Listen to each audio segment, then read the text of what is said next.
Hadirin mukminin sekalian, ini suatu tajuk yang perlu kita bahaskan dengan agak lebih luas supaya kita dapat melihat keperbagaian di dalam masalah ini. Dunia Islam, saya sebut dalam banyak penulisan saya juga dan kuliah-kuliah saya, dunia Islam menghadapi beberapa kelompok dalam pendirian mereka terhadap pemerintah. Dan saya akan cakap tentang tajuk pemerintahan ini.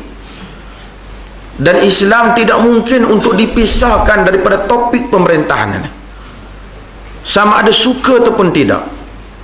Tetapi kita kena cakap dengan nada yang waras,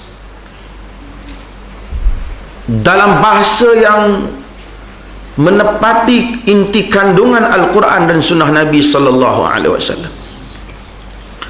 Kita ada golongan yang paling bermasalah, ialah golongan yang disebut dalam hadis ini, iaitu golongan yang mengampu pemerintah habis-habisan. Terdiri dari kalangan para ulama dan golongan agama. Apabila mereka berjumpa dengan pemerintah, mereka mengampu pemerintah, sedangkan kerja mereka menasihati pemerintah dan memberikan tolong-menolong dalam perkara kebajikan dan takwa.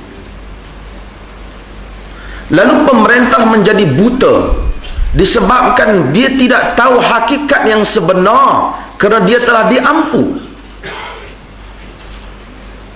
Pantang orang cakap je, dia yang pemerintah gaya nak cakap, saya kata betul, terpaksa pemerintah tanya apa yang betul, yang nak dicakap tu betul.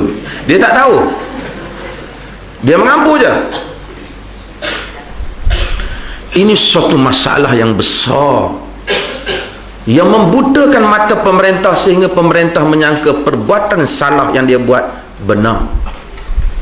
Yang ini disebut dalam hadis sebagai bitanatus su', penasihat-penasihat yang buruk, penasihat-penasihat yang jahat.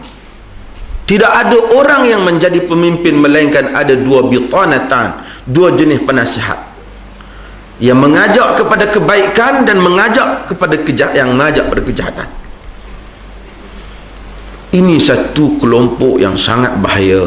Kelompok ini ada beberapa cirinya. Pertama, pemerintah dunia Islam berubah tidak seperti pemerintah terdahulu. Orang-orang yang membaca buku-buku as-siyasatus syar'iyyah, politik Islam, seperti yang ditulis oleh Al-Mawardi, memang melihat teori yang disebut oleh Al-Mawardi sebagai Al-Mawardi ini, Abu Ya'la Al-Mawardi ini adalah satu orang Al-Qadi. Al-Mawardi ini adalah satu orang tokoh qadi, hakim pada zaman kerajaan Abbasiyah yang memang bijak.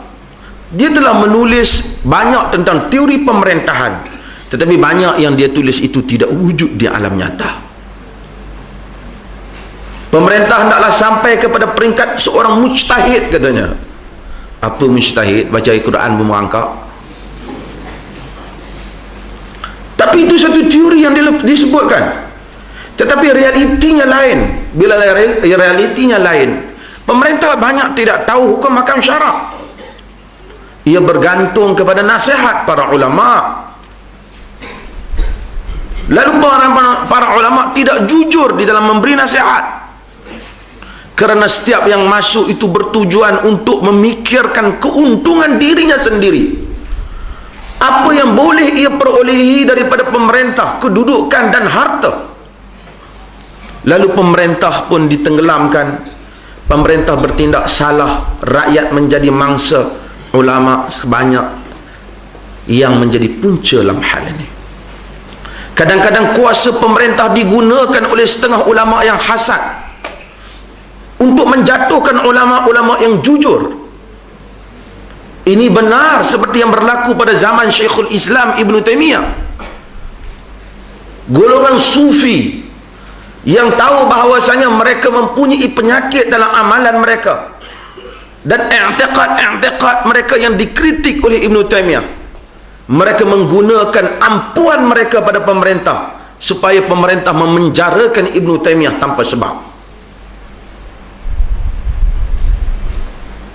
Sehingga kan Ibnu Taimiyah apabila dijemput oleh pemerintah Tatar yang memasuki dunia Islam, Tatar mengaku Islam, menzalimi orang Islam, rampas harta benda orang Islam di Syam, dan menyediakan majlis makan. Ramai ulama-ulama yang masuk makan dengan begitu berselera sekali. Yang tak makan ialah Ibnu Taimiyah. Kerana Ibnu Taimiyah ni berperang dia. Tanya pemerintah, kenapa engkau tidak makan? Dia kata, aku tidak boleh makan. Engkau rampas harta benda orang Islam, kau bagi aku makan.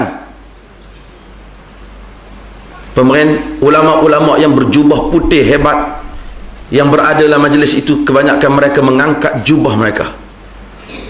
Ibnu Taimiyah kata, kenapa kamu mengangkat jubah kamu?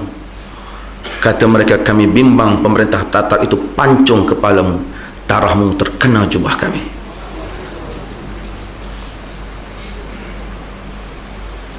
Orang-orang yang seperti ini lah yang menyebabkan kelirunya pemerintah antara hakikat yang benar dan salah.